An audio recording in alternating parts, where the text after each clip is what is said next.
ఈ మధ్య కాలంలో చాలా యూట్యూబ్ ఛానల్స్లో, ఫేస్బుక్లో, వార్తల్లో, వార్తాపత్రికల్లో ఎంతోమంది మహానుభావులు, అనుభవజ్ఞులు చెప్తున్నారు. కుటుంబ వ్యవస్థ నిలబడదు.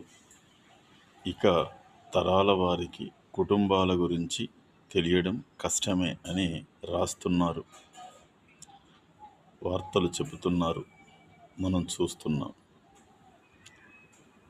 నాకున్న పరిజ్ఞానం ప్రకారం, నా అనుభవం ప్రకారం వ్యవస్థ బాగుండాలంటే కుటుంబాలు బాగుండాలి. కుటుంబాలు బాగుండాలి అంటే ఎవరి ధర్మాన్ని వాళ్ళు నిర్వర్తించాలి.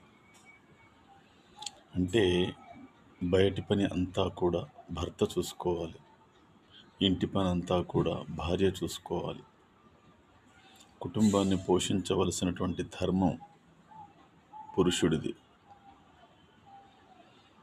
తన భర్త ఎంత సంపాదిస్తే అంతలోనే కుటుంబాన్ని నడిపే విధంగా ప్రణాళికను ఏర్పాటు చేసుకొని ఆ విధంగా కుటుంబాన్ని గడపవలసిన ధర్మం భార్యది.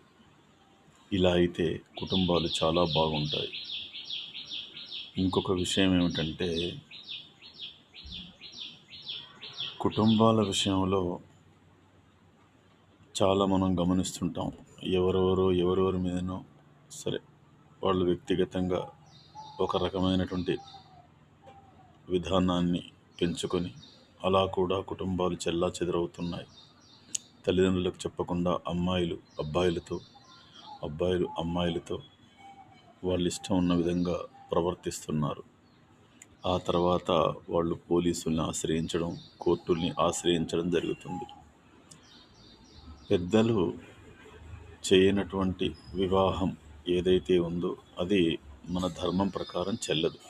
అమ్మాయి తల్లిదండ్రులు, అబ్బాయి తల్లిదండ్రులు ఉభయులు ఇరువైపులా బంధువర్గం అంతా కలిసి వివాహం చేస్తేనే అది ధర్మసమ్మతమైంది.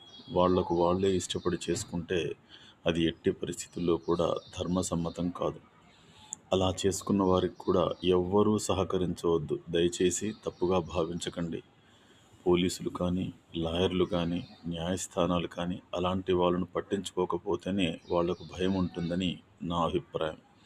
ఎందుకంటే జరగకూడనిది ఏదైనా జరిగితే ఎవరూ పట్టించుకోరు కాబట్టి అనే భయంతో తల్లిదండ్రుల ఆజ్ఞానుసారమే నడుచుకుంటారు. అప్పుడు కుటుంబాలు బాగుంటాయి. కుటుంబాలు బాగుంటే సమాజం బాగుంటుంది. సమాజం బాగుంటే వ్యవస్థ మొత్తం చక్కగా ఉంటుందని నా అభిప్రాయం. అర్థం